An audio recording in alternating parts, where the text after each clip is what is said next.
വേലൂർ മണിമലർക്കാവ് ഭഗവതി ക്ഷേത്രത്തിൽ ലക്ഷദീപാർച്ചന നടന്നു. ക്ഷേത്ര മതിൽക്കെട്ടിനകത്തും ക്ഷേത്ര മൈതാനത്തുമാണ് ലക്ഷദീപം ഒരുക്കിയത്. ഡോക്ടർ ശ്രീനിവാസൻ തമ്പുരാൻ ആദ്യ ദീപം തെളിയിച്ചു. വേലൂർ ഗ്രാമപഞ്ചായത്ത് പ്രസിഡന്റ് സ്വപ്ന രാമചന്ദ്രൻ, വൈസ് പ്രസിഡന്റ് നിധീഷ് ചന്ദ്രൻ വട്ടംപറമ്പിൽ, പഞ്ചായത്ത് അംഗങ്ങളായ എസ് ചന്ദ്രൻ, ജി രഞ്ജീവ് തുടങ്ങിയവർ പങ്കെടുത്തു.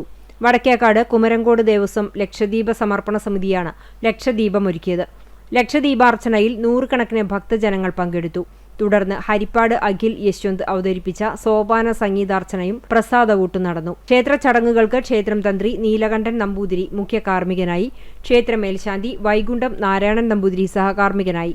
ചടങ്ങുകൾക്ക് ക്ഷേത്ര പുനരുദ്ധാരണ സമിതി ഭാരവാഹികളായ ഉണ്ണികൃഷ്ണൻ അമ്പക്കാട്ട്, ശിവദാസൻ വടുതല, അരുൺ അമ്പക്കാട്ട്, മനോജ് പെരുവഴിക്കാട്ട്, ഉണ്ണികൃഷ്ണൻ മേലേപ്പുരയ്ക്കൽ, ക്ഷേത്രം ട്രസ്റ്റി ശിവദാസൻ പെരുവഴിക്കാട്ട്, ക്ഷേത്രം കമ്മിറ്റി ഭാരവാഹികളായ ശ്രീരാമൻ തെക്കൂട്ട്, സുജീഷ് അരുവാത്തോട്ടിൽ, കോർഡിനേറ്റർ ബാബുരാജ് കേച്ചേരി, മാതൃസമിതി ഭാരവാഹികൾ തുടങ്ങിയവർ നേതൃത്വം നൽകി.